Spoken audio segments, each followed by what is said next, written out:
Bonsoir Monsieur Bardella. Bonsoir. Président du Rassemblement national. Ici, pas de serrage de main avec Marine Tondelier.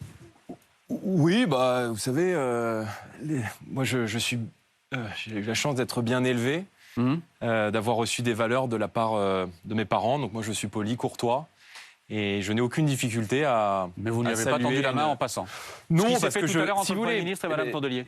Je me suis engagé aussi en politique contre l'intolérance. Et c'est vrai que dans cette campagne, l'intolérance et la violence de la part de la gauche et de l'extrême gauche à l'égard de tous ceux qui ne pensent pas comme eux, moi je la trouve insupportable. Vous vous souvenez, il y a quelques mois, vous aviez organisé un débat sur la réforme des retraites. Et Mathilde Panot, avec qui j'avais eu le plaisir de débattre, n'avait pas non plus souhaité me serrer la main. Elle n'avait pas non plus serré la main à Olivier Véran. Et je pense que dimanche, les Français doivent aussi se libérer de ces réflexes inélégants, discourtois. Et moi, je veux réconcilier les Français avec la politique. Et je pense que même quand on est d'un camp opposé, on peut se respecter et on peut se dire bonjour. Mais je vous rassure, tout ça est du cinéma, parce que lorsque nous sommes dans des réunions de chefs de parti, Marine Tondelier me serre la main avec un grand sourire et me tutoie. Donc tout ça est évidemment du cinéma. Vous ne vouliez pas débattre avec elle ce soir? Bon, c'est pas que je voulais pas débattre. Vous savez, moi, ça fait maintenant 8 mois que je suis en campagne électorale. On a tenté de monter ce débat. Ça fait 8 mois que je suis en campagne électorale, campagne européenne, campagne législative. Je crois avoir participé à beaucoup de débats, y compris sur cette chaîne. Vous aviez eu... vous aviez accueilli un certain nombre de débats durant ces derniers mois. Et je pense que maintenant, à quelques jours d'un choix important, l'heure n'est pas au spectacle. Je sais que c'est toujours bien de faire des débats. C'est pas du spectacle de débattre. Ça aurait permis de vous contredire les uns les autres. Mais je pense que ce qui est important maintenant, c'est qu'au-delà des polémiques et du brouillard peut-être dans lequel sont beaucoup de Français, qu'on puisse confronter les projets. Parce que depuis dimanche soir, on parle de tout. Alors, il y a les accords politiciens, on a vu ce parti unique se dresser, le parti unique Mélenchon-Macron. Moi, j'ai envie de parler du quotidien des Français. Vous inquiétez pas, on va parler du quotidien. Je veux parler du pouvoir d'achat, je veux parler de la sécurité, je veux parler de la santé et je veux pouvoir répondre à vos questions. On va parler notamment avec Apolline, avec Nicolas Dose de votre programme. Juste une question. Vous aviez dit, je veux bien débattre. Vous l'avez dit publiquement. Mais avec Jean-Luc Mélenchon. Sauf que Jean-Luc Mélenchon, tout de suite, a dit il n'y aura pas de débat avec moi. Donc vous saviez en réalité qu'il n'y avait pas de débat, qu'il n'y aurait pas de débat. Vous ne vouliez pas ce débat, vous ne vouliez plus de débat. Je suis candidat, si les Français m'accordent leur confiance, au poste de Premier ministre. Il y a 3 personnes qui sont candidats déclarés au poste de Premier ministre. C'est Gabriel Attal, Premier ministre sortant, qui ne sera pas reconduit dimanche. Et c'est Jean-Luc Mélenchon. Et le choix dimanche, c'est un choix entre Jean-Luc Mélenchon, Premier ministre, ou Jordan Bardella, Premier ministre, et l'Alliance Rassemblement National, les Républicains d'Éric Ciotti, que je conduis. Je ne suis pas candidat aux élections législatives à la députation. J'ai été réélu député européen après avoir gagné avec le RN les élections européennes. Par conséquent, je souhaite débattre et confronter mon projet, peut-être au second tour, avec celui qui a vocation à être Premier ministre dimanche, c'est-à-dire avec Jean-Luc Mélenchon, si les Français accordent leur suffrage au nouveau Front populaire. Ce que je ne comprends pas, c'est pourquoi est-ce que tout le nouveau Front populaire, la NUPES 2.0, alors que Jean-Luc Mélenchon est déclaré, dès 20h10 dimanche dernier, il a dit « je veux être Premier, je veux gouverner la France », tous les responsables politiques de la NUPES cherchent à cacher Jean-Luc Mélenchon dans le placard. C'est peut-être qu'ils dissimulent en réalité un projet violent et brutal qui sont aujourd'hui les traits de caractère qu'exprime Jean-Luc Mélenchon à chaque fois qu'il prend la parole ou qu'il s'exprime dans le débat public. Donc dimanche, le choix, il est très clair. Et moi, je pense que l'extrême gauche, cette alliance NUPES, elle représente un péril existentiel pour notre nation. Et j'appelle tous les Français, tous les républicains, patriotes, attachés aux libertés publiques, à venir se porter sur l'alliance que je conduis pour faire barrage aussi à ce qui apparaît pour moi comme un danger pour les valeurs de la République, qui est cette alliance NUPES. Première interview pour vous ce soir avec Apolline de Malherbe.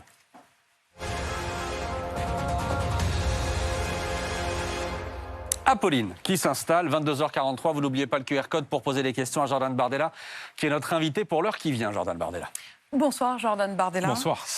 Beaucoup de questions à vous poser ce soir, effectivement, sur ce que vous feriez si, en effet, dimanche soir, les Français vous accordaient une majorité? D'ailleurs, on verra si c'est une grande majorité ou pas. Benjamin Duhamel vous interrogera tout à l'heure sur la question de la majorité absolue ou non. Et puis sur le profil de vos candidats, ils ont été largement évoqués par vos deux prédécesseurs à ce micro, Marine Tondelier et Gabriel Attal. Plusieurs questions, mais je voudrais commencer par la question de la fin du droit du sol. Parce que je voudrais une question très pratique. Aujourd'hui, les parents étrangers qui vivent en France et qui ont eu un enfant en France peuvent espérer qu'à l'âge de 13 ans, leur enfant, s'il fait une demande et s'il est bien né en France de deux parents étrangers, obtienne la nationalité française. Ça s'appelle une demande volontaire par anticipation. Ça, si j'ai bien compris, ça disparaît. Deuxième étape, si jamais il loupait l'étape de 13 ans, c'est entre 16 et 18 ans, le jeune lui-même qui peut faire la demande, et aujourd'hui, il l'obtient. Avec vous? Tout à fait. C'est quasiment automatique. Il l'obtient de manière quasiment automatique. Avec vous, ça disparaît. Totalement. Donc, quelle est l'option qui lui reste? La nationalité française, pour moi, s'hérite ou se mérite. Le droit du sol, qui prévoit l'acquisition quasi automatique, vous l'avez rappelé, à partir de 16 ans, lorsqu'on en fait soi-même la demande, elle est quasi automatique aujourd'hui. Elle vous permet, si vous êtes né en France, sur le sol de France, de bénéficier de la nationalité française de manière quasi automatique. Je pense que ce procédé-là n'a plus de sens sur une planète à 8 milliards d'habitants, et alors que nous sommes au début du commencement de flux migratoires majeurs qui vont venir de toutes parts. Mais ça veut dire quoi? Ça veut dire que ce Je jeune, souhaite mettre vous fin... pouvez le lui refuser désormais? je vais vous répondre. Je souhaite mettre fin à l'acquisition automatique de la nationalité. C'est-à-dire, concrètement, que pour être français, il faudra être soit d'un ou deux parents français. Si l'un de vos deux parents est français, eh bien, vous devenez de facto français. C'est ce qu'on appelle le droit du sang dans nos textes.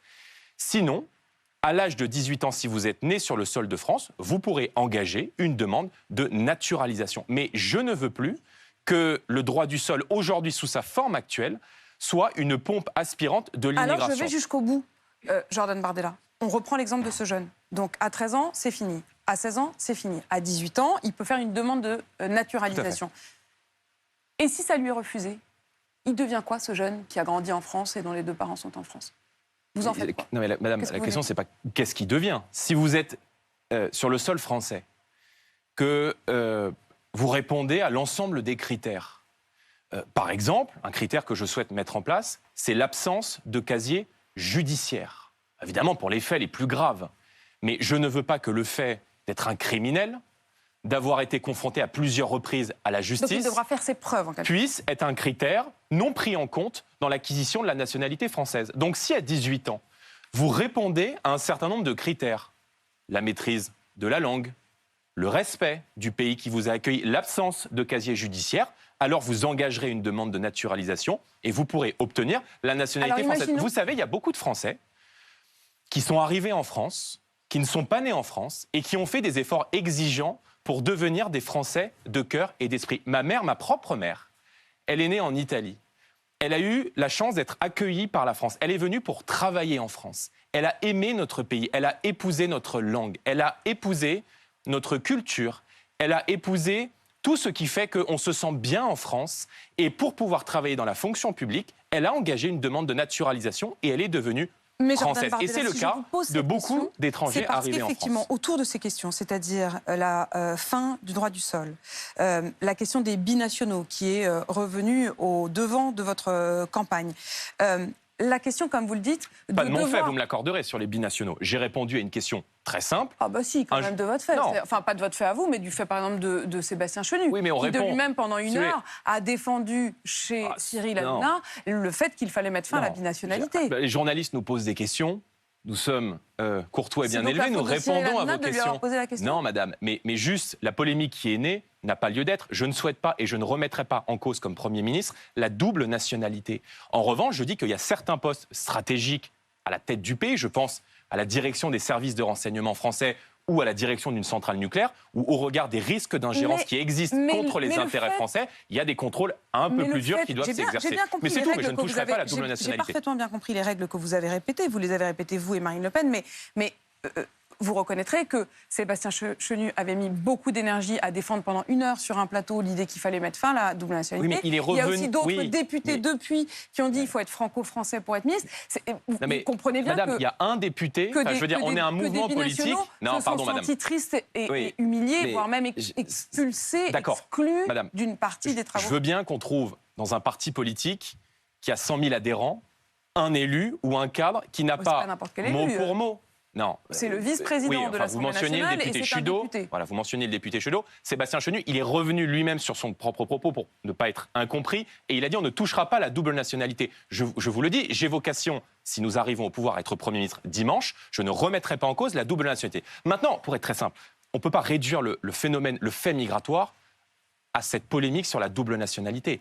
Emmanuel Macron a franchi... Je vous interrogeais sur la question du droit du sol. Emmanuel Macron a franchi tous les records d'immigration, record d'immigration légale, record d'immigration clandestine. L'immigration représente aujourd'hui une menace pour la sécurité publique, pour la sécurité des Français, une menace pour notre identité et aussi une menace pour nos comptes publics. Parce que quand je vois qu'on continue, par exemple, d'offrir la gratuité des soins à des étrangers en situation irrégulière, alors que nous avons un Français sur 3 qui renonce à se soigner parce que le reste à charge est trop important, moi j'assume de dire qu'avec moi, il n'y aura plus cette gratuité des soins offerts aux étrangers en situation régulière. C'est de la justice et avec moi, l'immigration sera réduite considérablement en France. Quand je vous pose cette question, j'ai en tête, quand je vous parlais de cet enfant de 13 ans, une auditrice italienne qui m'a appelé il y a quelques jours sur RMC et dont on sentait son angoisse quand même pour son enfant.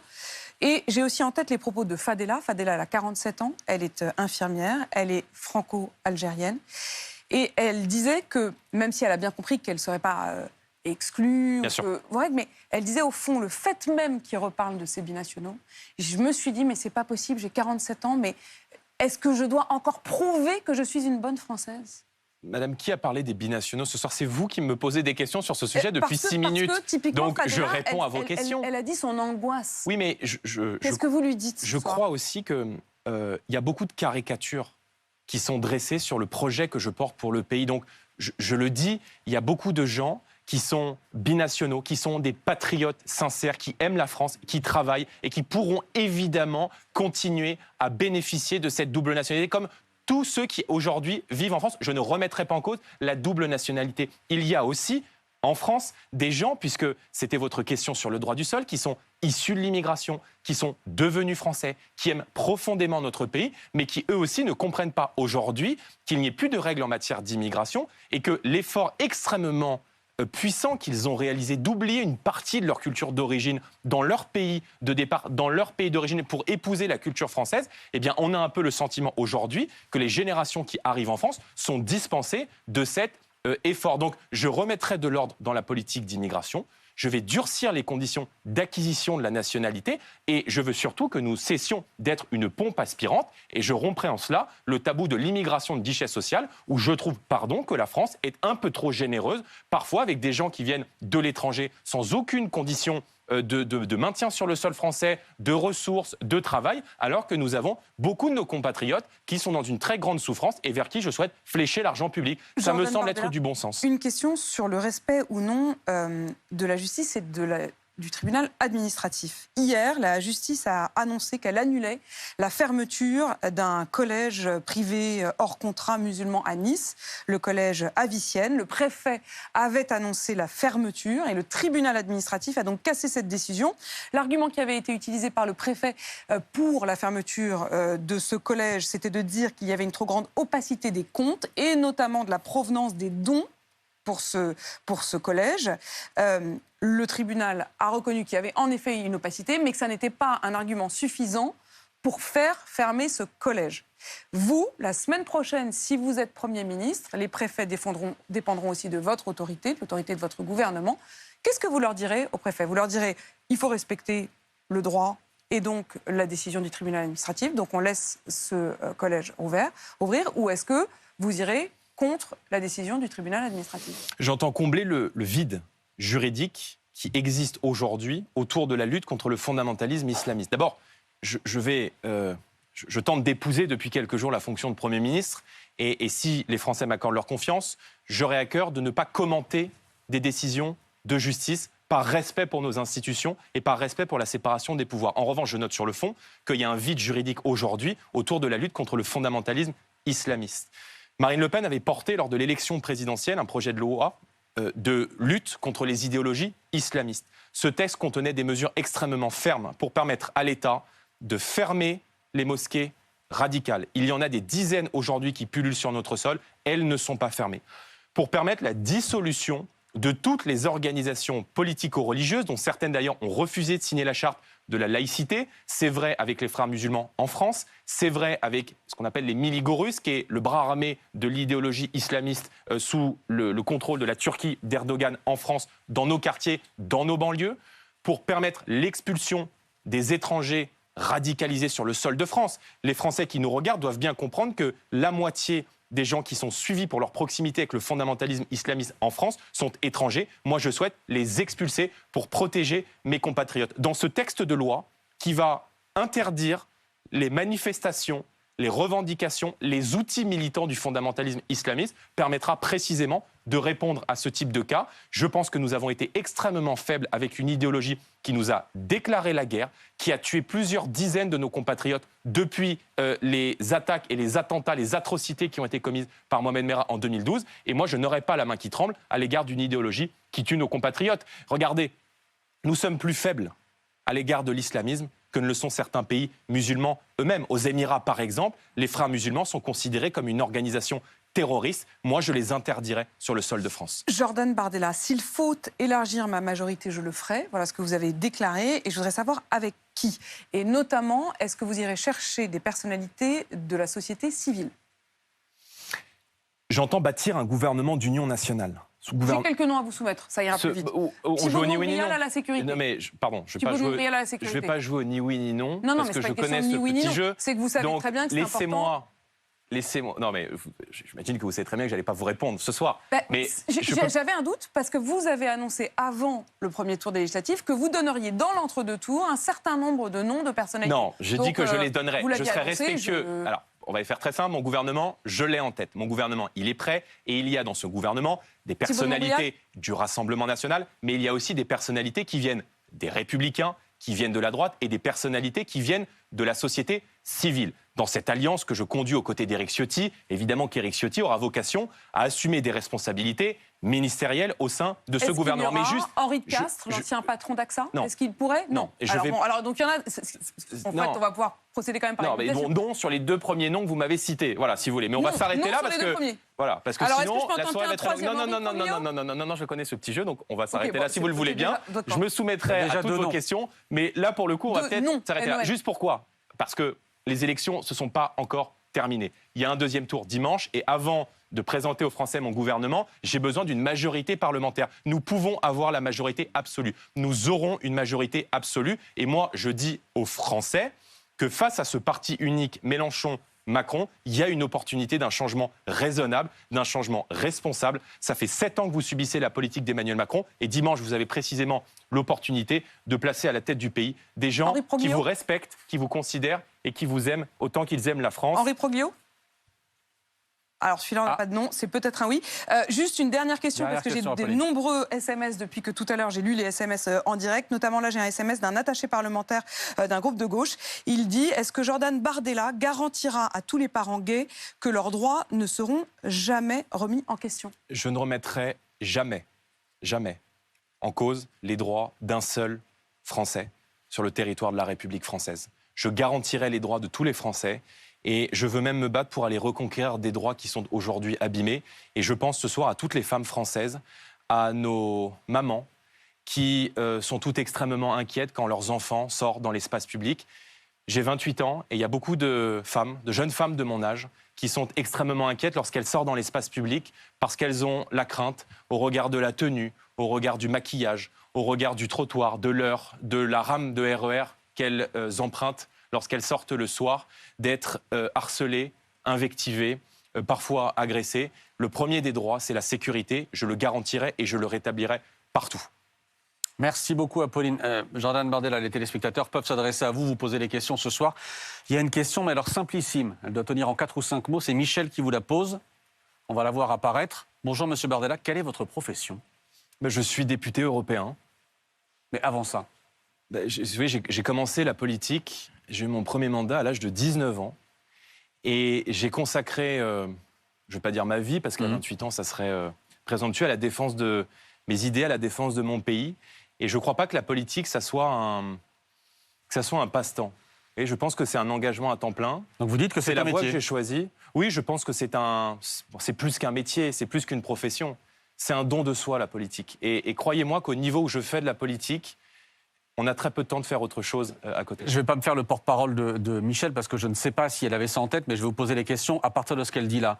Vous comprenez que ça puisse perturber, inquiéter même, que quelqu'un d'aussi jeune que vous, à 28 ans, qui n'a jamais eu d'autre métier qu'élu, que politique, puisse arriver à ces responsabilités-là, sans avoir connu, par exemple, une salle de classe, une entreprise, ce genre de choses. C'est-à-dire que la vie de ceux qui nous regardent, la vie professionnelle, vous ne l'avez jamais connue. Mais Monsieur Sutet, vous pensez que quand on est donné quand on a fait 32% à une élection européenne, 33% à une élection législative, vous pensez qu'on ne connaît pas la vie des Français ? Enfin, moi, je suis très étonné de votre question, parce que vous n'avez pas posé cette question à Gabriel Attal. Quand c'est Gabriel Attal, tous les observateurs sont ravis on parle de rajeunissement. Quand c'est Emmanuel Macron, on se dit enfin un jeune qui va venir bouleverser le paysage politique. On lui a posé Quand 1000 c'est nous, questions, je note sauf que je prends appui sur la question de Michel.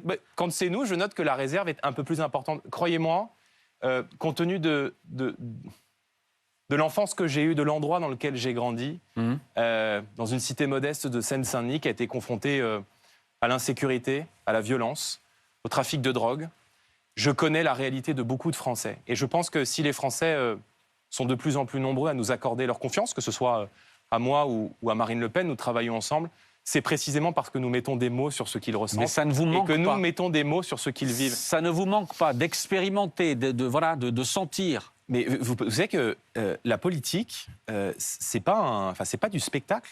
C'est-à-dire que ça consiste très concrètement à bosser des projets de loi, à rédiger des textes de loi, à gérer des collectivités, à prendre des décisions dans la vie des Français, ce qui sous-entend parfois de sous-peser les avantages, les inconvénients, de chiffrer, d'aller au bout, de connaître ces dossiers, de comprendre ce que vivent les Français, profession par profession. Je fais cela matin, midi et soir. Je me donne à 200% pour cela et je pense qu'on ne peut pas douter ni de ma sincérité, ni de mon énergie. Et croyez-moi, de la première seconde jusqu'à la dernière, si les Français m'accordent leur confiance, j'entends me donner pour eux et à leur service. On va chiffrer, Jordan Bardella. Voici Nicolas Avec Dose. grand plaisir.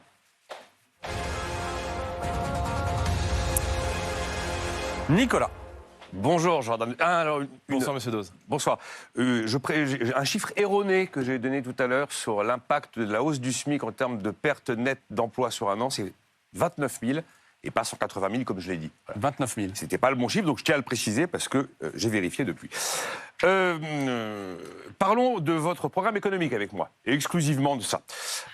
J'ai plein de questions. Je me suis demandé pourquoi vous vous lanceriez dans cette baisse de TVA de 20 à 5,5% sur l'énergie, et notamment sur les carburants, au-delà du fait que c'est une subvention aux énergies fossiles. Bon.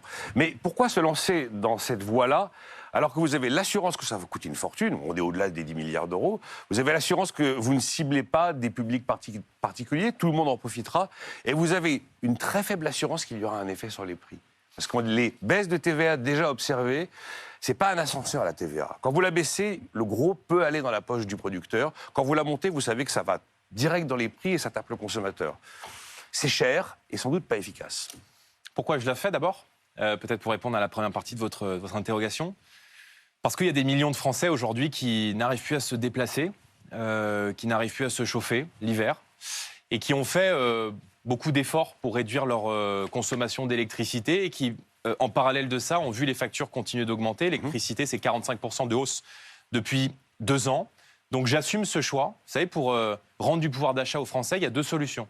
C'est soit on augmente les salaires, on abordera peut-être la solution que j'envisage avec nos chefs d'entreprise pour leur permettre d'augmenter les salaires sans charge, soit la baisse des dépenses contraintes. Moi, le levier que j'ai identifié pour leur permettre immédiatement de retrouver du pouvoir d'achat, c'est la baisse de la TVA de 20% à 5,5% sur le carburant et les énergies. Oui, j'ai bien compris. Maintenant, vous me dites, peut-être sur la deuxième partie de votre interpellation, vous me dites si ça ne va pas leur bénéficier. C'est faux. Partout, il y a eu autour de nous en Europe des baisses de TVA. La Pologne l'a fait sur le carburant. L'Espagne, le Portugal l'ont fait sur les produits de première nécessité. C'est ce que je souhaite faire dans la deuxième partie de mon action à compter du budget d'octobre. Si l'inflation Les baisses explosait, se sont répercutées sur le pouvoir d'achat vous n'avez de nos aucune compatriotes. certitude sur la répercussion. Ben, je regarde ce qui se fait ailleurs. Alors, on l'a fait chez les restaurateurs, fait, ça n'a pas Ça fonctionné. n'est pas vrai. Vous savez très bien que le carburant est pour beaucoup d'industriels un produit d'appel, notamment pour les grandes surfaces, et que le niveau de concurrence entre Il y a que la deux concurrence. offres au restaurant très différentes et le carburant chez qui tout le monde va, c'est pas la même chose. Donc, Là-dessus, c'est la concurrence la qui fera le DGCCRF travail, ça c'est aura certain. instruction de vérifier la répercussion de ces baisses de TVA. Et je me permets de finir cet Elle n'est argument absolument parce pas obligatoire, que cette j'y répercussion. tiens. Pardon, j'y tiens. Elle est absolument pas obligatoire. Non mais c'est pas le. Alors, il n'y a aucune C'est une baisse obligation. de taxes. Oui, mais il n'y a Donc, aucune obligation de la répercuter intégralement dans C'est les une prix. baisse de taxes. L'Espagne et le Portugal, monsieur Dose, pardon, je termine mon allez-y. exemple. Il y a eu des études qui ont été faites à la fois par la Banque d'Espagne et par la Banque du Portugal, qui ont démontré que l'intégralité de cette baisse de TVA s'était répercutée immédiatement, s'agissant des produits de première nécessité, sur le ticket et sur la facture lorsque vous allez faire vos courses. Donc, c'est un choix que j'assume, c'est un choix oui, vous que je l'assumez. mettrai en œuvre, parce que j'y vois là un moyen de restituer du pouvoir J'ai d'achat. très Et bien vous savez compris. que la taxe sur la valeur ajoutée, la taxe sur la consommation, est légèrement plus élevée en France qu'elle ne l'est en Allemagne ou qu'elle ne l'est au niveau européen. Et donc, je souhaite précisément, aussi par ce biais, réaligner les taxes sur la consommation avec la moyenne européenne. Donc, c'est à la fois un réalignement européen et en même temps une restitution de pouvoir d'achat. Nous avons un niveau moyen de TVA en France inférieur à la moyenne de l'Europe. Pas sur la consommation, pas sur les taxes moyennes de consommation. vous avez Et je vais ciblé, même vous donner peut-être pour que les Français qui nous écoutent ce soir comprennent, sur un plein moyen de 50 litres, c'est 10 à 15 euros que je rends immédiatement à la pompe. Donc, Si vous- peut-être qu'avec cette mesure, je vais permettre à beaucoup de Français sur les routes de partir en vacances qui se disent aujourd'hui, je ne pourrais D'accord. pas le faire parce Vous êtes- que mes dépenses contraintes Vous sont êtes trop élevées. convaincu de l'effet, moi beaucoup moins, mais c'est effectivement la concurrence qui sera clairement le juge de paix, Qui n'est pas la même que sur la restauration. qui n'est pas la même que sur la restauration. Mais vous avez quand même des zones de chalandise où il n'y a pas énormément de concurrence. Bon, bref, la baisse de TVA, ça n'est pas un choix unilatéral de la France. Tout ça est pour vous transparent, clair, évident, tout va bien se passer. Ça l'est. Il y a un sujet, vous le savez, avec une directive européenne sur le carburant. Il y a des pays européens, il y a des jurisprudences. La Pologne l'a fait en baissant son taux de TVA sur le carburant il y a quelques mois à 8%. La Commission européenne n'a rien dit et elle a laissé évidemment cette baisse de taxe. Puis surtout, moi, j'arrive avec un argument.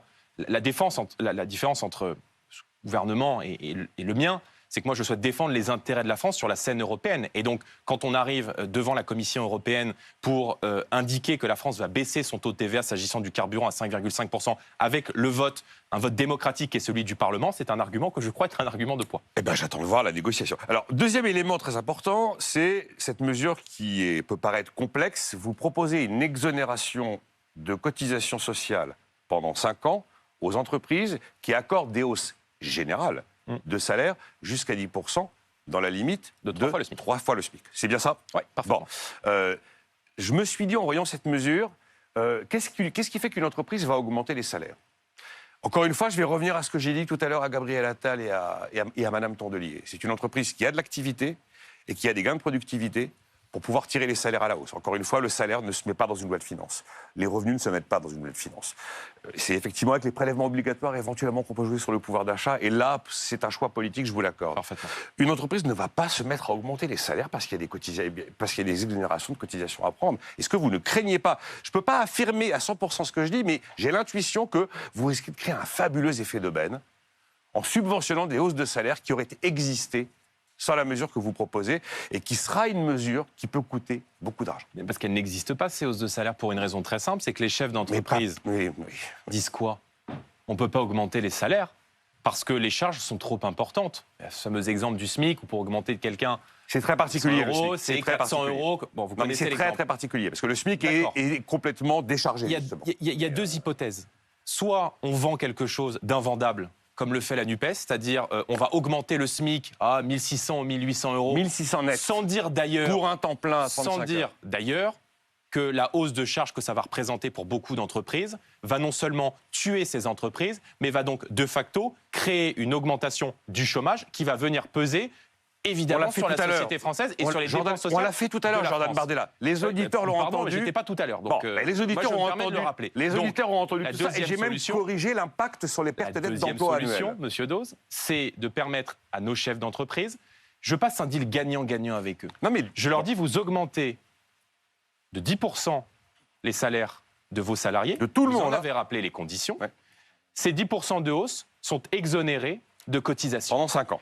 Et ça permet donc de permettre sur le long terme une augmentation des salaires. Mais vous savez, moi, la différence peut-être avec mes concurrents, c'est que je suis Je vous donne candidat simplement de la ma lecture. vérité. Voilà. Et que je ne vends pas aux Français des solutions. D'abord, je ne dépense pas de l'argent que je n'ai pas. Et je ne vends pas aux Français des solutions invendables. Vous voyez, pour augmenter les salaires, il ne suffit pas d'arriver sur un plateau et de dire demain, je mets les salaires à 2 000 €. Ça ne marche pas comme ça dans la vraie vie. Donc, moi, je suis le candidat du sérieux sur les questions économiques, du pragmatisme, et je veux permettre à nos chefs d'entreprise de leur redonner cette liberté. Et donc, je déverrouillerai pour eux la possibilité, je leur redonnerai la liberté d'augmenter les salaires sans charge. Maintenant, si vous avez des solutions un peu meilleures, n'hésitez pas à nous en faire part. Mais je peux vous assurer que c'est des sujets éminemment complexes et qu'on n'a pas de baguette magique pour la hausse des salaires. Il faut augmenter les salaires parce que les salaires sont trop bas dans notre pays. Et moi, la solution que je mets sur la table, c'est une hausse de salaire sans charge parce que ça me semble être à la fois bon pour le pouvoir d'achat et en même temps respectueux de la situation économique de nos entreprises. La question du salaire net, c'est la vraie question, et ce n'est pas le salaire brut la question. Et il faudra un jour, effectivement, mais c'est un travail lourd, très lourd, remettre totalement à plat le modèle de financement de la protection sociale. Parce que c'est ça le sujet. Pourquoi est-ce que les salaires sont trop bas en France? Parce que le net est prélevé par une montagne de prélèvements préalablement. Bon, après, c'est bien, si vous voulez, de jouer sur les allégements de cotisations sociales, mais il y a bien un moment où le modèle social, il faut le financer. C'est pour ça que vous dites que tout ça est parfaitement équilibré. Ce n'est pas totalement ma conviction en termes de financement du modèle social. Mais j'avance, parce que il y a plein de sujets. Je voudrais qu'on essaye de clarifier votre position. Juste, j'enlève pas une recette, c'est un manque à gagner. Oui. Vous en conviendrez. Oui, mais pardonnez-moi, la protection sociale a besoin de financement. Oui, elle a besoin de c'est un autre débat. Mais elle a besoin de recettes. Voilà. On a, je vous rappelle, une caisse d'amortissement de la dette sociale qui traîne.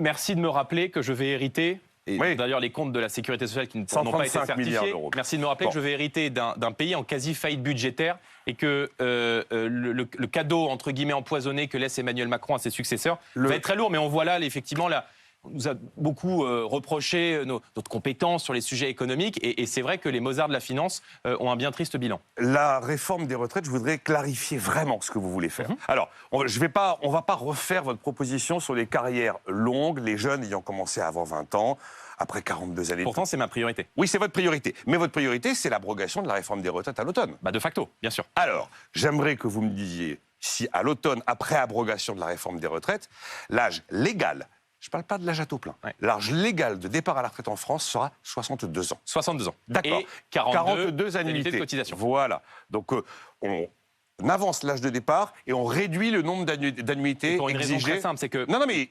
je voulais juste pourquoi j'en viens à cette logique. La réforme des retraites mise en œuvre par Emmanuel Macron, la réforme Macron, d'abord, elle coûte de l'argent cette année. Et elle a des coûts cachés. Parce que ce qu'on ne dit pas, c'est que 2 tiers des actifs de plus de 60 ans, vous en conviendrez, sont aujourd'hui sans emploi. Ils sont donc soit soumis à l'invalidité, soit au RSA, soit au chômage. Par conséquent, quand on décale l'âge de départ à la retraite, qu'on le retarde, on augmente les dépenses sociales. Et c'est un coût qui a été estimé par le ministère de la Santé à 3,6 milliards d'euros. Ma réforme on des augmente retraites, le taux d'emploi, Jordan. qui doit permettre... On a déjà, avec cette réforme des retraites, augmenté le taux d'emploi. Absolument. Absolument. Non. Ma réforme des retraites, Monsieur Dose, elle est bâtie sur quelle logique? Je veux qu'on puisse on puisse avantager ceux qui rentrent tôt sur le marché du travail. Oui, mais ça, je veux augmenter le taux d'activité. Et je veux que ceux qui ont commencé avant 20 ans, qui ont des métiers difficiles... Vous voulez augmenter le taux d'activité partir à la retraite? De facto. En faisant une contre-réforme des retraites, vous comptez augmenter le taux d'activité. Il devient plus intéressant avec ma réforme d'entrer tôt sur le marché du travail. Et je réponds aussi à une demande de nos chefs d'entreprise qui, aujourd'hui, ne trouvent pas la main-d'œuvre nécessaire dans un certain nombre de professions. Donc ça correspond à une vision, et c'est surtout une vision de l'homme. C'est un choix social. Mais là, vous me que fascinez. j'assume. Il y a des millions de Français... Faire une contre-réforme des retraites sur l'âge légal et sur le nombre d'annuités et penser que le taux d'activité augmente derrière, là, vous êtes Mozart aussi. Monsieur, non, je n'ai pas cette prétention-là. Ah ben là, si. Mais j'ai la prétention quand même d'être l'avocat ce soir de ceux qui ont commencé à travailler très tôt, qui font des métiers difficiles, qui n'ont pas la chance que nous avons tous les deux de travailler dans des conditions de bureau, à l'intérieur, j'admets qui un sont métier- peut-être plus j'admets un confortables, mais des métier métiers passion. difficiles. Me Mais moi aussi, je concernant. fais un métier de passion. Mais cette France qui a commencé à travailler avant 20 ans, je veux qu'elle parte à la retraite Ok. avec 40 J'ai annuités compris. et à partir de 60 60 ans. ans. Au-delà, il y a une progressivité, c'est normal. Mais dans la réforme que je défends, tout le monde y gagne évidemment un petit peu. J'avance. Vous promettez un prix français de l'électricité. Oui. Est-ce que honnêtement, vous avez fait quand même beaucoup d'allers-retours sur plein de trucs. Bon, pas du tout, pas du tout. D'accord. Est-ce que vous comptez toujours sortir du marché européen de l'électricité? Non, je veux sortir des règles de tarification des prix. C'est déjà le cas. marché- C'est déjà le cas. Elles Non, sont ça modifiées, n'est elles pas entrent le en vigueur cas. en 2026. Non, Et bien non. sûr que si. Non. Ça n'est pas vrai. la C'est règle est l'usine très- à gaz. la C'est règle- un non, système mais soviétique. c'est- D'ailleurs, ça m'étonne de vous que vous défendiez ça. Je- Mais non, non, ce qui je a ne été défends- mis en place, c'est un système soviétique. C'est ce qu'on appelle Non. des contrats de longue durée qui Oui. vont bénéficier C'est essentiellement aux entreprises électro-intensives et aux énergéticiens. Moi, ce Mais- que je souhaite d'ici là, c'est que la France puisse négocier une dérogation pour retrouver un prix de l'électricité de vente qui corresponde à son coût de production, J'ai compris. Vous qui a savez- été historiquement autour des 60-70 euros Ouais. le mégawatt. Aujourd'hui, le Pourquoi prix européen, il est 10 euros Pourquoi du Oui, mais- kilowattheure en dessous Oui, mais du il est nôtre. hein. non, mais il change tous les jours.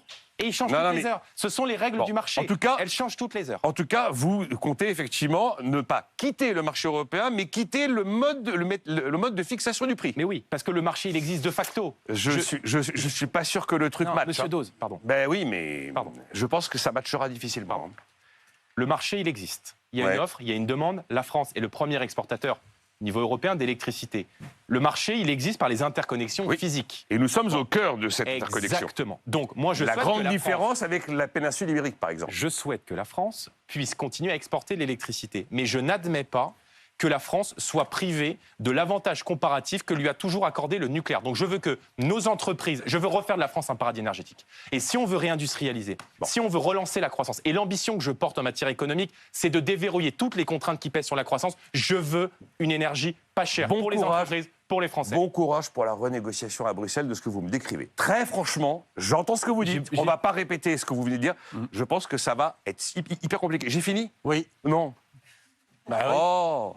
Allez, dernière Bon. question. Et tout ce que je vous dis, vous me dites que c'est compliqué. Oui, c'est compliqué. Non, mais je vous dis à un que moment donné, Bon. je veux changer le système actuel Toute parce dernière que j'estime question, Nicolas. qu'il n'est pas avantageux Je pour vous mes dis que la concitoyens. TVA à 5,5, vous n'aurez pas l'objectif. Le résultat, vous me dites que ça ira. Et que l'exonération de cotises sur les hausses de salaire, il y aura un effet de bête. Mais vous n'y croyez pas. Mais je ne vous... Non, j'ai un point de vue différent du vôtre. Comment est-ce qu'on peut faire une... Alors, la contre-réforme des retraites qui augmente le taux d'emploi, vous m'avez fasciné. Mais comment peut-on faire une contre-réforme des retraites et dire qu'on J'en va demandais pas tant, restreindre mais- et dire qu'on va restreindre le recours à la main-d'œuvre étrangère? Et d'ailleurs, les gens de l'UDP, les artisans et les commerçants, ont manifesté une vraie inquiétude à l'idée qu'ils ne pourraient plus avoir les mêmes recours à la main-d'œuvre étrangère qu'aujourd'hui. Ça n'est pas vrai. Comment Moi, ça, j'ai ça lu n'est le pas vrai communiqué, vous vous souvenez, au moment de ce débat sur la loi immigration, communiqué qui avait été position commune entre l'UDP, le MEDEF et la CPME, qui elle-même indiquait leurs réserves sur l'article 3, devenu l'article 4 bis, de cette loi immigration qui prévoyait d'accélérer les régularisations, en disant Pour les métiers en occupons-nous tension. d'abord de former des jeunes en France pour leur permettre de travailler. Maintenant, je suis très clair, il y a des secteurs aujourd'hui où on a recours à des travailleurs étrangers parce qu'on n'a plus de médecins, parce qu'on a effondré la filière nucléaire et qu'on est contraint d'aller chercher des soudeurs aux États-Unis. Mon sujet, c'est pas qu'on fasse venir des gens pour travailler avec un contrat de travail et qu'ils repartent à l'issue de ce contrat de travail. Mon sujet, c'est que je suis opposé à ce qu'on régularise des clandestins, parce que quand on vient en France, quand on viole les lois, on ne peut pas bénéficier de droits. Donc je veux juste remettre un peu d'ordre dans le pays, J'ai compris. remettre de l'ordre dans les comptes, remettre de l'ordre dans la rue et remettre un peu de bon sens. Mais encore une fois, moi, vous savez, je pense que l'économie, c'est de la confiance et je suis très pragmatique à l'égard de nos entreprises et je serai très à l'écoute de ce dont elles ont besoin pour la croissance, parce que mon objectif, c'est la croissance, la croissance, la croissance. Merci beaucoup, Nicolas Dose. Ben oui, c'est fini. Dans un instant, Benjamin Duhamel, j'ai une question, Jordan Bardella. Vous avez expliqué hier sur la foi de rumeur, et j'insiste sur le mot de rumeur, parce que c'est le terme qu'a employé elle-même Marine Le Pen, qu'un coup d'État administratif se préparait en France, qu'Emmanuel Macron allait annoncer aujourd'hui même le changement de dizaines de préfets, du patron de la gendarmerie, de la police. Il n'en a rien été. Je reviens à ce mot de rumeur que Marine Le Pen employait. Rumeur, c'est aussi le mot qu'on trouvait, et visiblement c'est le point de départ, dans un article du JDD, qui publiait également une interview de Philippe de Villiers qui parlait lui-même de rumeurs. Est-ce qu'on peut faire campagne sur des rumeurs ? Monsieur Switek, nous sommes à la veille d'un choix très important. qui va décider, les Français vont choisir leur nouveau gouvernement et une nouvelle majorité pour le pays. Un certain nombre d'articles de presse, compris d'ailleurs rapportés par vos confrères avec qui j'ai discuté avant de venir ce soir, ont fait état de cette volonté du chef de l'État, en prévision d'un futur gouvernement qui ne serait pas issu de son mouvement politique, et donc peut-être du Rassemblement national et des Républicains, de procéder à un certain nombre de nominations, notamment changer le patron de la police, de remplacer, avant même la nomination du gouvernement, le patron de la gendarmerie, et de faire un peu partout un certain nombre de nominations qui consisteraient Rien à ne s'est recaser... produit là concrètement. Sur la police, la gendarmerie, écoutez, aujourd'hui, rien ne s'est produit. Oui, merci Marine Le Pen et merci le Rassemblement national, parce que... C'est parce que vous avez agité cette rumeur-là que ça ne s'est pas sûr. produit. Évidemment. Enfin, Mais quels faits vous avez pour avancer ça? les articles... Quelles informations vous avez? Écoutez, vous êtes journaliste. Oui, mais justement. Ce sont des journalistes qui nous ont alertés de cela, et pas que des journalistes, des personnes bien placées au sein de l'appareil d'État. Vous savez, on a des contacts au sein de l'État, parce qu'il y a beaucoup de gens qui se préparent à notre arrivée au pouvoir. Et donc, tout le monde savait, dans ce qu'on appelle le petit milieu, qu'Emmanuel Macron précipitait, dans le cadre du Conseil des ministres de mercredi, un certain nombre de nominations. Nous avons donc décidé, sur la base d'articles de presse, vous mentionnez l'article du Journal du Dimanche qui a été publié quant à ces bruits de couloir, quant à ces rumeurs de nomination en prévision de mercredi. Nous avons donc décidé d'alerter les Français, de les prendre à témoin. Moi, si vous voulez, Donc vous assumez sur la base de rumeurs, encore une fois. Attendez, Le terme a été employé par Marine Le Pen, de rumeurs. Non, je ne jette pas le discrédit sur des gens qui travaillent avec Emmanuel Macron, qui sont des serviteurs de l'État et qui l'ont accompagné dans le cadre de la politique pour laquelle il a été élu. Mais je dis juste au président de la République qu'on ne peut pas faire des nominations, changer, placer un tel ou tel à tel ou tel poste avant même que le gouvernement soit nommé. C'est juste cela que je dis. Mais si j'inverse la chose, et je pense par exemple aux fonctionnaires et aux hauts fonctionnaires qui peuvent nous regarder ce soir, ça voudrait dire que si vous arrivez au pouvoir, vous auriez envie d'avoir, vous, des fonctionnaires, c'est-à-dire à votre botte. C'est comme ça qu'on peut dire les choses? Et je souhaitais, quand la rumeur circule de la nomination à la tête de la police nationale du directeur de cabinet de M. Darmanin, oui, on peut, qui n'est pas, je crois, issu, je ne le connais pas personnellement et je le respecte pour ce qu'il fait, mais il n'est pas issu de l'administration de la police, en l'occurrence. Oui, on peut légitimement s'interroger. Donc voilà, moi je dis juste ça, il y a des élections, on fera ces nominations conjointement avec le gouvernement qui sera choisi par les Français dimanche. Mais encore une fois, moi j'ai toute confiance dans les hauts fonctionnaires français, dans les serviteurs de l'État. Je crois qu'on a une administration de très grande qualité et dans le projet que je porte pour le pays, il y a aussi la volonté, non pas seulement de rétablir la politique dans ce qu'elle a de plus noble, mais de rétablir l'État. Emmanuel Macron a fait beaucoup de mal à l'appareil d'État en supprimant, en réformant le corps préfectoral, le corps diplomatique. Je rétablirai le corps préfectoral et je rétablirai le corps diplomatique. Vous êtes ce soir face à BFM et face à Benjamin Duhamel. Benjamin. Bonsoir Jordan Bardella. Bonsoir Monsieur Duhamel. Il y a donc eu plus de 200 désistements de la part de la gauche et de la majorité sortante entre ce premier tour et ce deuxième tour, des configurations qui vous sont donc moins favorables. Sondage du jour, Harris pour RTL et M6, vous êtes très loin de la majorité absolue. Vous n'auriez, selon cette projection de sièges, qu'entre 190 et 220 sièges. Voilà, on voit à l'instant apparaître cet hémicycle. Vous pouvez dire adieu à Matignon ? Nous aurons la majorité absolue.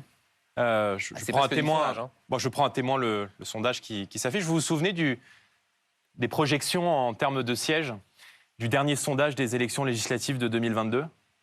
Qui effectivement vous donnait beaucoup moins 40 de députés. à 45 sièges. Nous avons eu 89 députés. Et 1+1 en politique ne fait jamais 2. Et je me mets à la place Les ce sondages soir. sur les européennes ont donné des résultats qui étaient conformes C'est une proportionnelle à un tour. ce qui s'est passé à la fin. Vous êtes bien trop rigoureux pour confondre une estimation, en tout cas mêler une estimation sur une proportionnelle à un tour et en fait 577 élections différentes, moins évidemment les gens qui ont été élus au premier tour. Je pense que nous aurons une majorité absolue. Mettez-vous à la place d'un Français qui a voté pour Emmanuel Macron aux élections législatives et à qui on vient dire au second tour tu vas devoir aller voter pour la France insoumise, un parti politique que le président de la République lui-même, pas il y a 6 mois, pas il y a 1 an, il y a 15 jours, considérait comme un parti antisémite, communautaire, parlementaire. Je l'ai rappelé tout à l'heure à il y a Gabriel Attal, quelques Jordan Bardella, jours- mais est-ce qu'au fond, vous n'avez il y a pas quelques sous-estimé jours- vous n'avez pas sous-estimé l'efficacité du réflexe de front républicain? On vous entendait beaucoup considérer que tout ça c'était terminé, que ça ne fonctionnerait plus. Le fait est que quand on regarde le nombre de désistements, ça a fonctionné. Mais vous croyez... Non. Vous croyez que ça fait... En termes de désistements, ça a fonctionné. Mais On verra si les électeurs vous croyez suivent. que ça fait honneur à la politique? Vous croyez que ça fait honneur à la politique de vouloir tout faire pour empêcher un mouvement que je préside, qui a réuni des millions de Français, plus d'un tiers du corps électoral aux européennes, plus d'un tiers du corps électoral aux élections législatives dimanche dernier, de l'empêcher de gouverner? Mais c'est quoi cette conception de la démocratie? On est quoi? On est des sous-citoyens? On est des sous-électeurs? Ce que font messieurs électeurs Macron font ce qu'ils veulent. et Mélenchon, qui ont passé Et leur les candidats temps, font aussi ce leur qu'ils temps veulent. à se traîner dans la boue pendant des mois et des mois, c'est une alliance du déshonneur pour l'un, mais aussi du déshonneur pour l'autre. Venir voir monsieur Macron se mettre derrière, appeler à voter, retirer ses candidats pour appeler à voter pour ceux de monsieur Mélenchon, qui est une mouvance d'extrême gauche, qui veut désarmer la police, libérer des détenus, qui considère que le Hamas, qui a commis des atrocités en Israël, est un mouvement de résistance et non une organisation terroriste. Je ne vais pas me faire le porte-parole de la France Insoumise. Il y en a certains qui ont dit ça. Et dans l'accord du nouveau Front Populaire, il est dit que les attentats du 7 octobre sont des attentats terroristes. Ah bon, qui?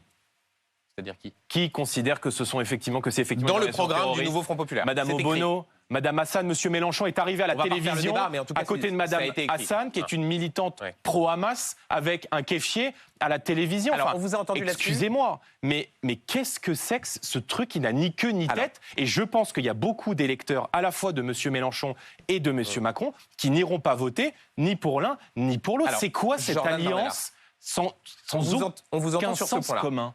Je vous ai écouté, Marine Le Pen et vous, évoquer la barre de 270 députés, barre à partir de laquelle vous pourriez Jamais. envisager d'aller à Matignon. Jamais, je n'ai jamais parlé de 270 Marine Le Pen l'a dit. Non. Si. Alors Non, ça, non. écoutez, j'invite, interroger, elle dit oui, effectivement, à partir de 270, j'invite tous ceux qui nous regardent à aller vérifier. Allez-y, il faut peut-être finir la phrase de C'était Marine. sur France Inter hier matin. C'était sur Elle explique France Inter. qu'il Finissons manquait peut-être. 19, Non, mais finissons Qu'à peut-être. partir de 270, vous considérez au fond que vous pouvez aller chercher Voilà. des partenaires. Bah oui, Pardon. c'est exactement ce que je viens de Voilà. dire. Mais Que vous pouvez aller Oui, chercher mais des partenaires et que donc, au fond, l'idée d'aller à Matignon est envisageable. Est-ce que vous donc confirmez donc ce soir que c'est la barre à partir de laquelle vous vous dites là j'y vais et j'essaye d'aller convaincre des partenaires pour avoir une majorité? j'irai à Matignon si j'ai une majorité absolue. Évidemment, s'il nous manque 3-4 sièges pour Ouais. cette majorité absolue, on peut envisager qu'il y ait autour de nous, dans d'autres forces politiques, des divers droites, des républicains, qui acceptent de travailler avec nous, de voter la confiance et de voter le budget. Mais juste pour que les Français qui nous regardent comprennent, parce qu'on parle de majorité relative, majorité absolue. Pourquoi est-ce que je dis, si j'ai une majorité relative, je ne vais pas à Matignon? Je ne veux pas aller à Matignon pour pouvoir ajouter Premier ministre sur ma carte de visite, ça ne m'intéresse pas. Il y a un petit Je peu un petit veux côté refus aller d'obstacle. à Matignon. Imaginez, vous avez 250 députés, vous êtes le premier groupe et vous dites ah non, moi j'y vais pas. Mais monsieur Duhamel, je vais vous annoncer un scoop. Je ne suis pas comme les autres. Et je n'envisage pas d'aller à Matignon pour ma gloire personnelle. J'irai à Matignon et je serai le Premier ministre de la France si j'ai les moyens de faire voter à l'Assemblée nationale mon projet. Parce que si c'est aller à Matignon et tomber au bout d'une semaine parce qu'il y a une motion de censure, alors c'est un piège. Et je ne sauterai pas dans ce piège. Donc d'un mot, Jordan Bardella, si vous avez 250 députés, c'est-à-dire vous n'y allez pas et dans ce cas-là, vous laissez une coalition se former sans prendre le pouvoir. Mais je n'aurais pas... Je peux, moi, physiquement me retrouver dans le bureau de Gabriel Attal. Ça doit être sans doute très sympathique. Mais si vous voulez, si je n'ai pas les leviers pour faire voter ma politique, ça sert à quoi? C'est dit. Jordan Bardella, je voudrais qu'on revienne sur... Et je pense que nous aurons une majorité absolue. C'est dit et on pourra donc En vérifier discuter tout cela dimanche le soir à 7 20h juillet au ensemble. soir. Jordan Bardella, je voudrais qu'on revienne sur quelques profils problématiques parmi les candidats que vous présentez à ces élections législatives. Commençons par Daniel Grenon, député sortant de Lyon, candidat à sa réélection, qui, dans le cadre d'un débat organisé par le journal local, lundi, Lyon Républicaine, a dit la chose suivante. On va voir apparaître cette phrase à l'écran. Le maghrébin binational a sa place en France, mais dans les hauts lieux, je ne pense pas. On a besoin de protéger la France. Est-ce que ce soir, le Rassemblement national que vous présidez continue de soutenir ce candidat, M. Grenon, qui dit donc que le maghrébin binational a sa place en France, mais qui n'a pas sa place dans les hauts lieux? Je n'aime pas ces propos. Et je les condamne. S'ils ont été tenus, parce que M. Grenon, manifestement, des informations qui nous ont été communiquées et qu'il a lui-même exprimées, il nie avoir tenu ces propos. Et vous le croyez? Si ces propos, je vais avoir une explication avec lui et la commission des conflits du Rassemblement national sera saisie. Mais ces propos, je les trouve abjects. Voilà. Et croyez-moi, parce que je sais très bien que vous allez prendre les 3-4 candidats dont on a égrené les propos. On va essayer de faire notre Voilà. travail et non, de mais vous vous le faites, soumettre des candidats qui non, posent non, mais problème. pas de souci, monsieur Diamel. Vous faites votre travail, je fais le mien. On va prendre 3-4 candidats. En 48 heures, la dissolution a été annoncée à 20h50. En 48 heures, mon mouvement a investi près de 600 candidats. 577 Jordan candidats. Bardella, vous nous avez expliqué que vous aviez un plan Matignon, que tout était prêt, qu'il suffisait d'appuyer sur un bouton pour qu'au fond tous les candidats soient investis. En 48 heures, nous avons investi 577 candidats et nous avons fait ce qu'aucun autre parti politique est en capacité de faire. Et je rappelle que nous avons en face de nous des coalitions de 4 ou 5 partis. Laissez-moi finir. En 48 heures, nous avons investi près de 600 candidats. Qu'il y ait 1, 2, 3, 4, 5 brebis galeuses dans une organisation humaine, dans un mouvement politique, comme dans tous les mouvements politiques, Bardella, on va ça peut faire la arriver. liste, c'est pas des brebis. Ce qu'il faut c'est pas juger, ça. monsieur Quand on dit Duhamel, brebis galeuses, on a le sentiment que c'est au fond, comment dire, que c'est marginal. que c'est des erreurs de casting. Mais attendez, mais combien d'erreurs de casting, Jordan Bardella? Combien d'erreurs de casting? Mais dans À les partir autres de mouvements combien politiques, il n'y a jamais d'erreur de casting. Et j'ai posé À la question à BFM Marine. TV, il n'y a jamais d'erreur de casting. Il n'y a jamais des gens Alors, qui, attendez, vous savez quoi avec qui vous êtes en désaccord, Attendez, qui Jordan font Bardella. mal les choses ou qu'on des Jordan propos Bardella, qui vous sont savez pas quoi? conformes. On va essayer de prendre les choses un petit peu dans l'ordre. Et d'abord, je vais vous faire écouter. Ce qu'il faut juger. Une seconde, Jordan Bardella, s'il vous plaît, on essaie de prendre les choses dans l'ordre. Non, mais Vous parliez de monsieur Daniel Duhamel, Grenon. On n'est pas au tribunal. Non, on n'est pas au tribunal, mais je voudrais juste qu'on aller au écoute, bout. qu'on écoute ce qu'a dit Daniel Grenon, puisque lui conteste. Votre parti, le Rassemblement national, a démenti en disant que les propos avaient été déformés. Je voudrais donc qu'on Je vous en écoute la bande qui nous a été fournie donc vous en par prie. Lyon Républicaine sur les propos tenus par ce candidat. Bien sûr, il y a des gens qui sont maghrébins qui sont rentrés au pouvoir, en ministre, etc. Alors, moi, je sens que moi, ces gens-là n'ont pas leur place dans les hauts lieux. Voilà. Le maghrébin, bon, après, le maghrébin binational, bon, il a sa place en France. Il l'a. Mais pas dans les hauts lieux, je ne pense pas. Qu'est-ce que vous faites? Est-ce que vous dites je le soutiens plus? Est-ce que vous lui retirez son investiture? Parce qu'il ne peut, comment dire, il peut plus désister. C'est Non, trop mais, tard. je vais finir ma phrase. Ouais. Tous ceux qui tiennent des propos qui ne sont pas conformes à mes convictions, à la ligne politique que je porte, à la ligne politique qu'a toujours défendue Marine Le Pen et que j'ai toujours portée, qui était irréprochable, seront mis à la porte. Donc vous l'excluez. Et encore une Donc fois, vous allez l'exclure du Rassemblement oui, national. Parce qu'il y aura une commission des conflits et il répondra de ces propos que je condamne et que je conteste. Donc Roger Chudeau, qui dit la même chose, C'est vous allez pas- l'exclure non, aussi. C'est pas la même. Pardon, Ah ce ne bon sont pas les mêmes propos. Roger Chudeau, D'accord. qui explique Ce que ne sont Najat pas les mêmes Vallaud- propos. Non, non, non, qui non, explique non, que non, Najat non, Vallaud-Belkacem binational n'aurait pas dû non, être mais ministre. attendez, on n'est pas en Union soviétique, donc il n'y a pas tout ce vaut, d'accord. Il y a une individualisation quand même, D'accord. à la fois de la vie Donc et de la pour sanction. l'un ça va, Donc, et non, pour monsieur l'autre, Duhamel, on mais, dit, on mais verra. juste ce qu'il faut juger, et je vous demande de croire en ma bonne foi, c'est la réaction du parti politique. Moi, quand j'ai 4 ou 5 brebis galeuses dans mon parti, je les exclus. Donc il Dans sera le exclu. quart d'heure. Non mais c'est Oui, une information. oui, Ils et sont dans le exclus, quart d'heure. Et il ne siégera pas. Et il ne siégera pas au sein de groupe parlementaire. Non, Les choses et sont dans claires. le quart d'heure, premièrement.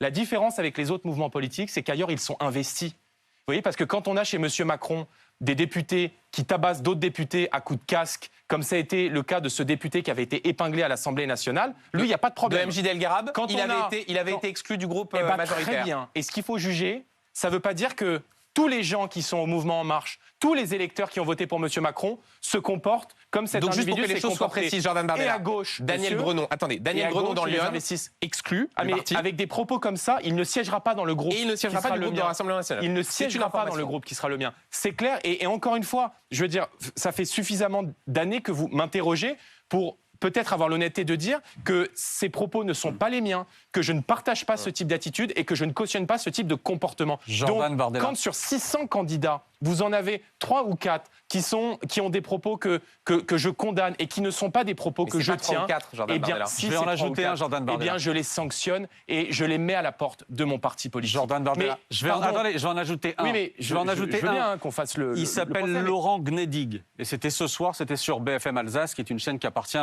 au même groupe que BFM TV. Il y avait un débat organisé, ça concerne la première Il fait circonscription partie des 5. du Haut-Rhin.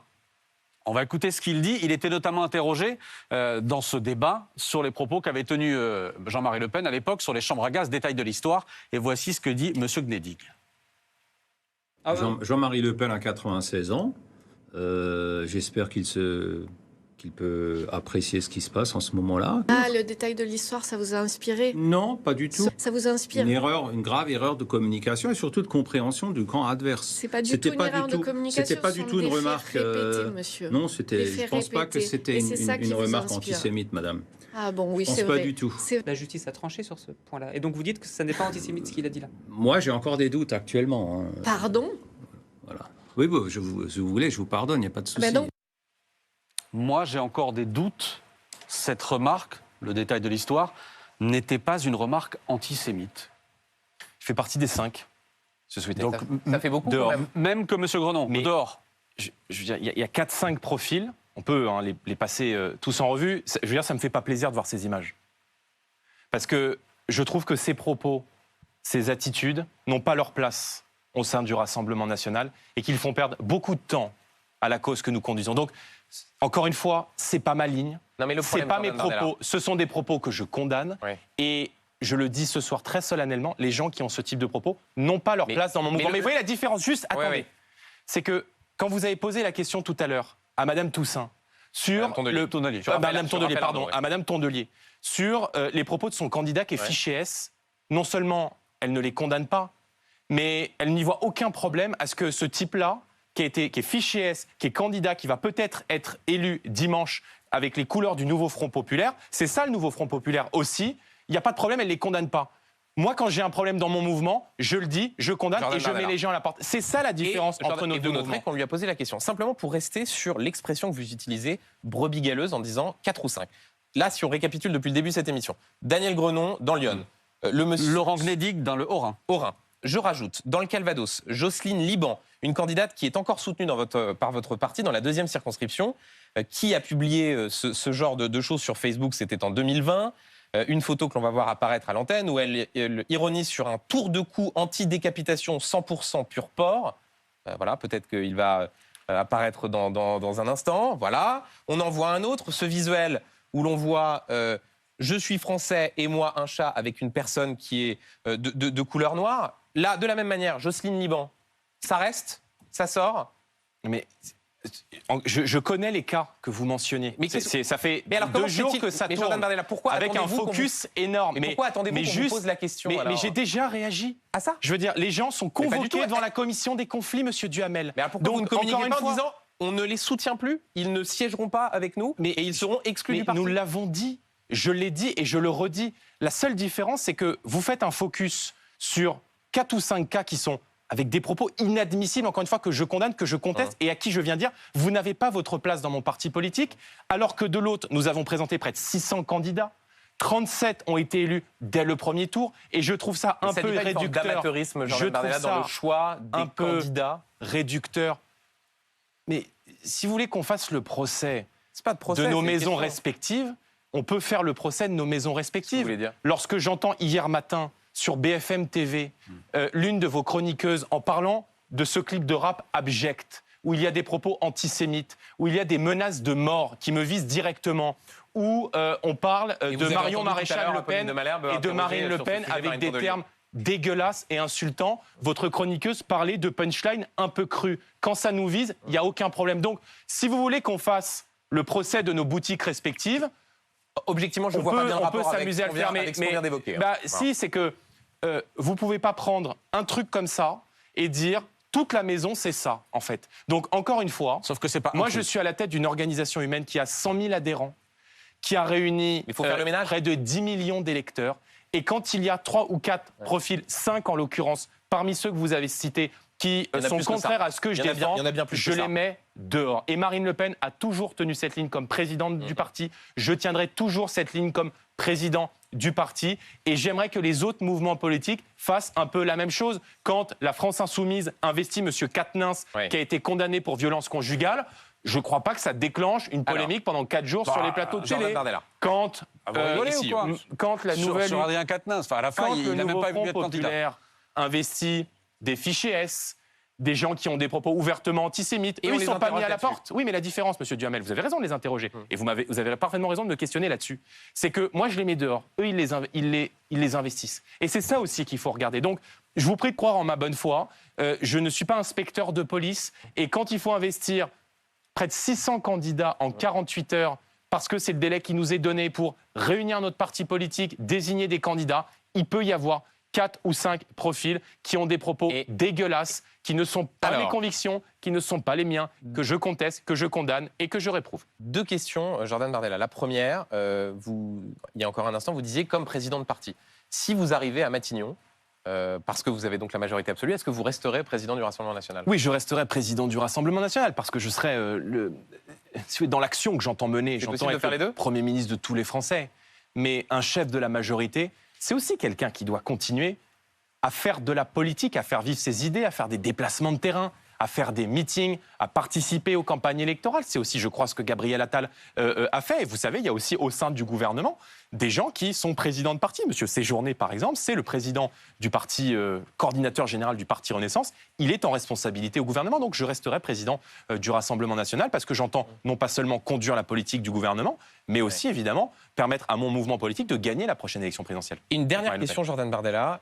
Si vous êtes nommé à Matignon, vous aurez la tâche avec le président de la République d'inaugurer les Jeux Olympiques. Ce sera le 26 juillet. En mars dernier, Marine Le Pen expliquait qu'Emmanuel Macron cherchait à, je cite, humilier le peuple français en choisissant Aya Nakamura pour chanter à la cérémonie d'ouverture. Est-ce qu'en conséquence, vous demanderez à ce que la prestation d'Aya Nakamura soit annulée pour ne pas, comme le disait Marine Le Pen, humilier la France?